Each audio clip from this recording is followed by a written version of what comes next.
Hello friends, welcome to your YouTube channel establish study with Gurukuls. और आज हम उस टॉपिक पे बात करेंगे जो कि बहुत मच अवेटेड है, जिसके लिए मुझे रिक्वेस्ट मिली है। So today we are going to talk about sentence completion test, और इसको आप SCT भी बोल सकते हैं। तो क्या होता है सेंटेंस कंप्लीशन टेस्ट? ये एक बेसिकली एक प्रोजेक्टिव टेस्ट है which is use by clinicians, counsellors and psychologist to know about the needs, inter-conflict, fantasies, attitudes and aspirations. Now, projective techniques क्या होती है?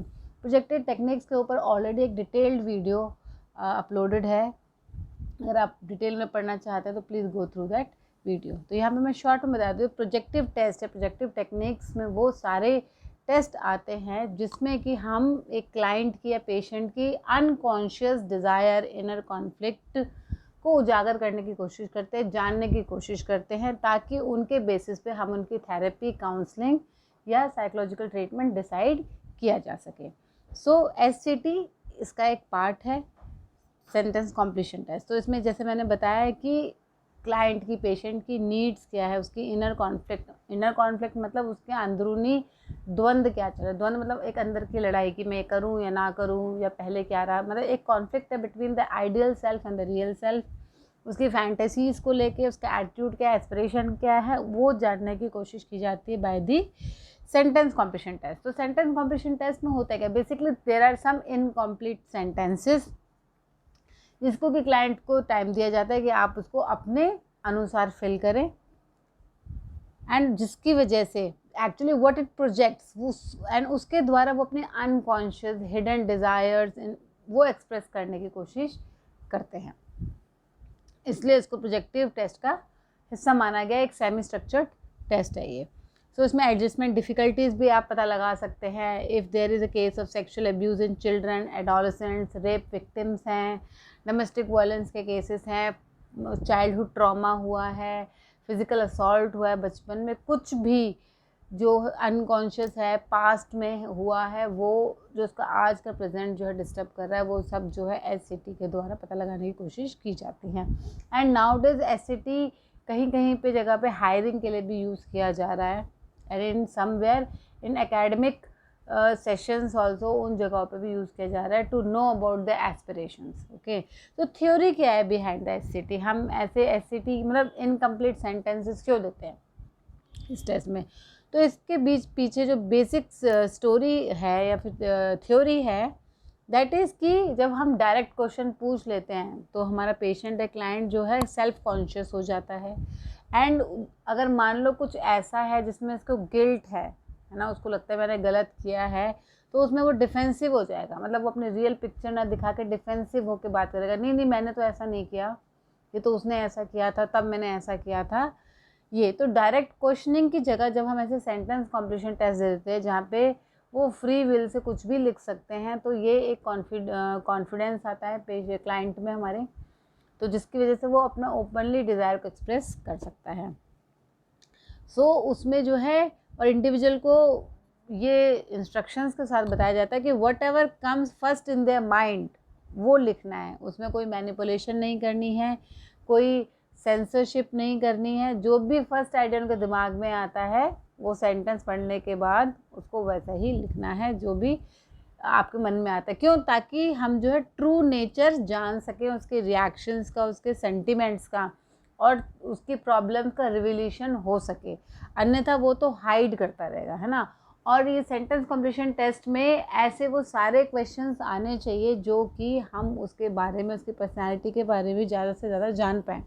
रिस्ट्रिक्टेड क्वेश्चंस ना हो, मतलब एक ही क्वेश्चन ना हो, घुमा फिरा के चीज़ें पूछी जाए ताकि उसके बारे में जाना जा सके। बेनिफिट्स क्या हैं SCT के, हम क्यों करते हैं ना? सबसे अच्छा बेनिफिट ये कि it is very easy to administer, मतलब बहुत आसान है। जस्ट पेपर पेंसिल चाहिए, क्वाइट एनवायरनमेंट चाहिए, एक ट्रेन साइकोलॉजिस्ट चाहिए करने के लिए, है ना, उसको कंडक्ट करने के लिए। So and it provides lot more information, बहुत इन्फॉर्मेशन पता चल जाती है जब वो अपने फ्री विल से एक्सप्रेशन करते हैं, क्योंकि वो चीज़ जो है फर्स्ट एकदम आती है। जैसे कि आप जब कुछ बोलते हैं तो अपने आप ही कुछ चीज़ें निकल जाती है। जैसे आपको अगर मूवी याद होगी, कुछ कुछ होता है तो उसमें वो जो शाहरुख खान और उसकी बेटी है वो एक गेम खेल रहे होते हैं, तो अचानक से जब वो फ्रेंड बोलते हैं तो उसके मुँह से अंजलि निकल आता है, वो जबकि वो 8 सालों से मिले भी नहीं होते। दैट इज़ बिकॉज कि इसके सब अनकॉन्शियस माइंड या सबकॉन्शियस माइंड में that is there and it is superior to other test. क्यों? क्योंकि इसमें जो है कॉन्फ्लिक्ट्स के बारे में जान सकते हैं, और जो अदर एम्बिगुअस टेस्ट होते हैं जैसे कि रोशा इंक ब्लॉट टेस्ट, वो थोड़े सब्जेक्टिव होते हैं, उसमें बहुत ज़्यादा ही ट्रेंड वेल क्वालिफाइड साइकोलॉजिस्ट चाहिए होता है। सो और वो एक्सपेंसिव भी होता है, तो उसके कंपैरिजन में बहुत इजी टू एडमिनिस्टर है एंड ज़्यादा से ज़्यादा इन्फॉर्मेशन मिल पाती है। एंड इसमें जो है इमोशनल प्रॉब्लम जो है क्लिनिकल सॉल्यूशंस निकल आते हैं, काउंसलिंग कर सकते हैं उस बेसिस पे, तो इसके बेनिफिट्स हैं।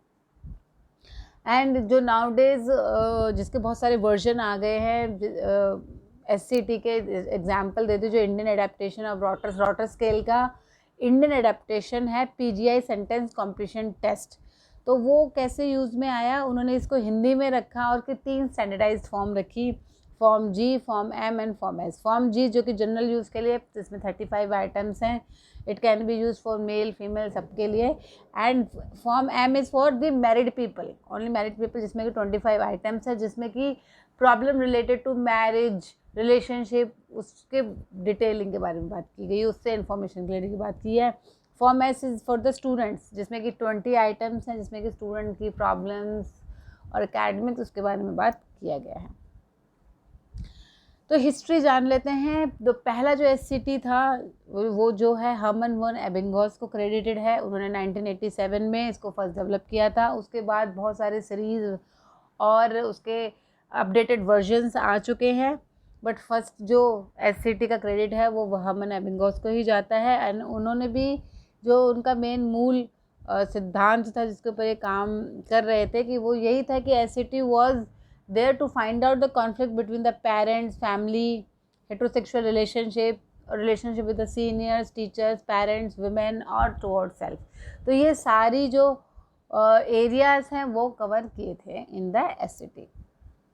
अब इनकी स्कोरिंग की कैसे की जाती है, not depending which type of SCT are using. बहुत सारे अपडेटेड वर्जन्स हैं, आप जिसको यूज़ कर रहे हैं उसकी कीज़ होती है, उसकी स्कोरिंग होती है, but most of the time तो स्कोरिंग जो है 7 पॉइंट स्केल से की जाती है ऑन द बेसिस कि वो क्या आंसर्स देते हैं। तो आप उसको कैसे कॉन्सिक्वेंसेस निकालते हो, कैसे कंक्लूजन पे आते हो कि या तो पर्सन कॉन्फ्लिक्ट में होगा या न्यूट्रल होगा या पॉजिटिव होगा। अब कॉन्फ्लिक्ट में होगा तो कैसे पता चलेगा, ही विल टॉक अबाउट पेसिसिज्म, मतलब बड़े सैडिंग सी बातें होंगी, और एग्रेशन होगा, हॉस्टिलिटी होगी, गुस्सा होगा, होपलेसनेस होगी, लाइफ में बहुत वर्थलेसनेस होगी, ऐसे लिख देगा। जैसे मैं अभी एग्जाम्पल बताऊँगा, अगर आपने एक क्वेश्चन डाला, एक सेंटेंस डाला है, how is your life is, तो अगर किसी ने लिखा है योर लाइफ इज़ ब्यूटीफुल, तो मतलब he is very hopeful, but किसी ने लिखा है कि it's nothing, it's good for nothing, it's just disgusting, that means conflict में है,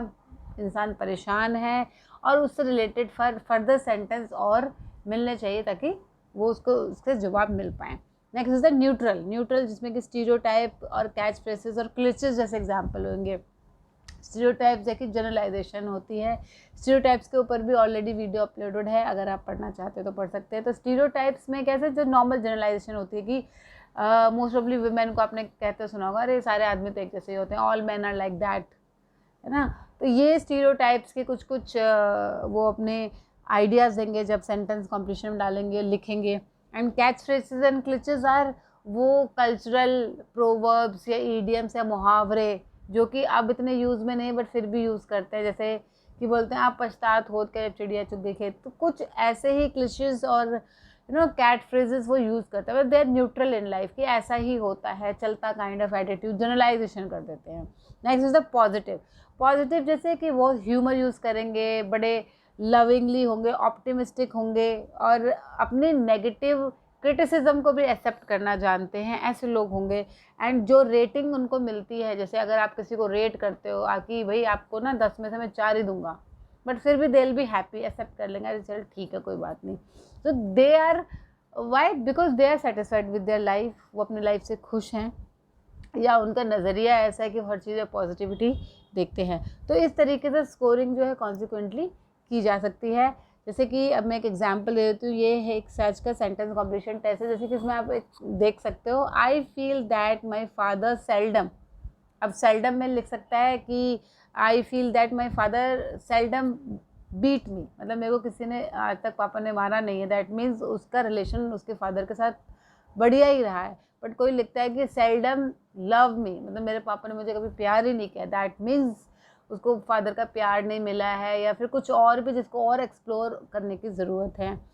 so this is one just example. ऐसे ही इनकम्प्लीट सेंटेंसेस दिए जाते हैं, जैसे when odds are against me, तब आप क्या करते हो, तब आप फाइट करते हो या छोड़ के चले जाते हो, एस्केप करते हो, है ना। तो इससे पता चलेगा वो बंदा होपलेस है, ऑप्टिमिस्टिक है, क्या है।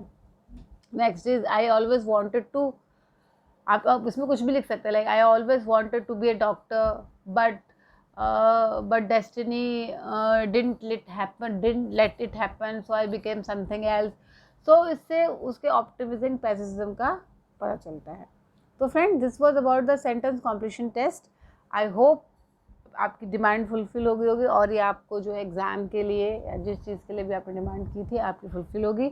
अगर आपको वीडियो अच्छी लगती है तो प्लीज़ शेयर एंड सब्सक्राइब करिए, अपने फ्रेंड्स को बताइए, so that they can also इसका बेनिफिट ले सकें। मिलते हैं नेक्स्ट वीडियो में, तब तक के लिए बाय बाय।